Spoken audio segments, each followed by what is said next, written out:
कोयल बिना कोयल बिना बगिया ना सोहे राजा, कोयल बिना बगिया ना सोहे राजा, कोयल बिना बगिया ना सोहे राजा, कोयल बिना बगिया ना सोहे राजा, कोयल बिना बगिया ना सोहे राजा, कोयल बिना बगिया ना सोहे राजा।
आदरणीय गुड्डी मुखिया महेंद्रपुर की तरफ से ये 5000 रुपए का आशीर्वाद बैठ शुगर के प्रणाम और आशीर्वाद की कामना। बहुत बहुत धन्यवाद। सास ससुर बिना ससुर न सोहे,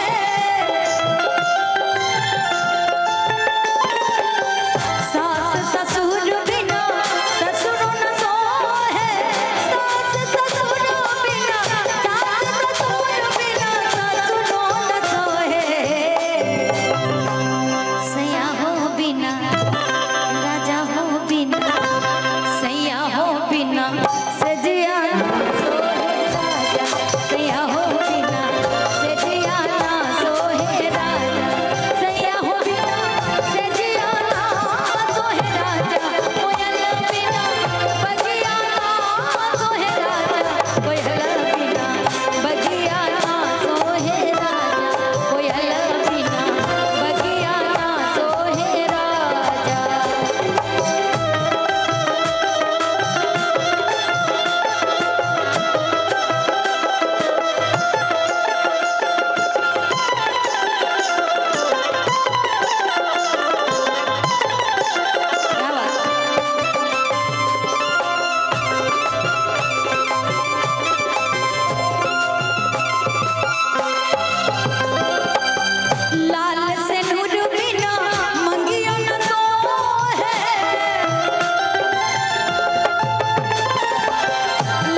ललन बिना गोदिया ना सोहे राजा।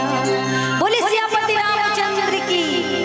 अच्छा हम लोग अपना गीत संगीत खत्म करेंगे लेकिन एक लाइन गा के, क्योंकि हम लोग सनातन वाले हैं। अरे हनुमान जी हो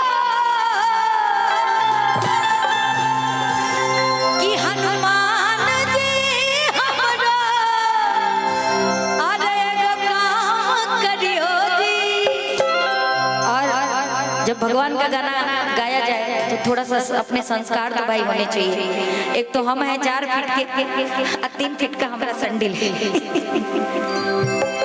और इस गीत पे मैं शुभम बाबू के लिए आप सभी से आशीर्वाद चाहूंगी।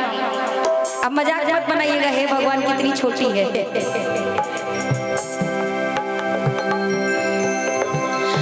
बोले जय जय श्री राम। जो इस गीत को गा के हम लोग खत्म करेंगे फिर अपना दूसरा होगा, हैं? क्या छोटू, तुम्हारा चश्मा हम ले जाएंगे आज। तुम नाराज होते हो, अच्छा नहीं लगता है। अरे बहुत बहुत धन्यवाद। अच्छा, निखिल सिंह फ्रॉम बियर्ड, आपकी तरफ से 201 रुपए की आशीर्वाद, बहुत बहुत शुक्रिया। हनुमान जी हमरो अरे एगो काम करियो जी, अरे एगो काम करियो जी। कौन सा काम? कि सीता राम जी से हमरा राम राम कहियो जी, राम जी से हमरा राम राम कहियो जी। हनुमान जी हो, हनुमान जी हमरो एगो काम करियो जी, एगो काम करियो जी। 12 बजे के बाद शनिवार हो जाएगा। बोले जय जय श्री राम। अच्छा, जो राम वाले हैं थोड़ा हाथ उठा लीजिए भाई, ताली बजा के। सीता राम जी से हमरा राम राम कहियो जी, सीता राम जी से हमरा राम राम कहियो जी।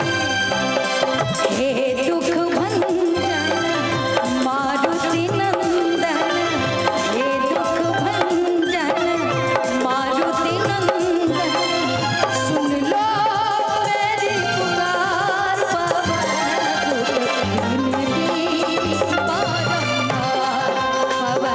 सुत विनती बारंबार, सीता राम जी से हमरा राम राम कहियो।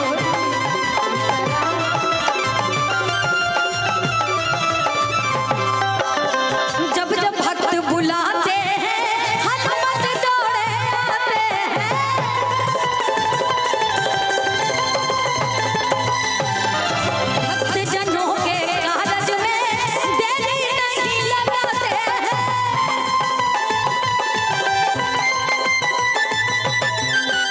जब जब भक्त बुलाते हैं हनुमत दौड़े आते हैं, भक्त जनों के कारज में देरी नहीं लगाते हैं।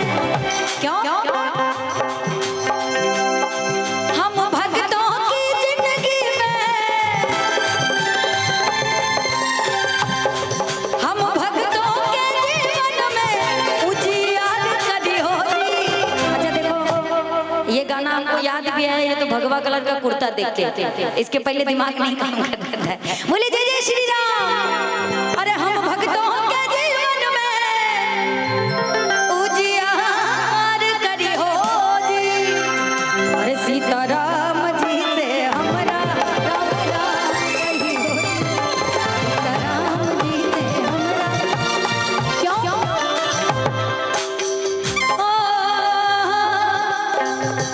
लास्ट मंगल भवन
बोलिए जय जय श्री राम। कोई त्रुटि हुई हो तो क्षमा कीजिएगा। अभी बाकी है, अभी प्रीत लगाने के लिए बहुत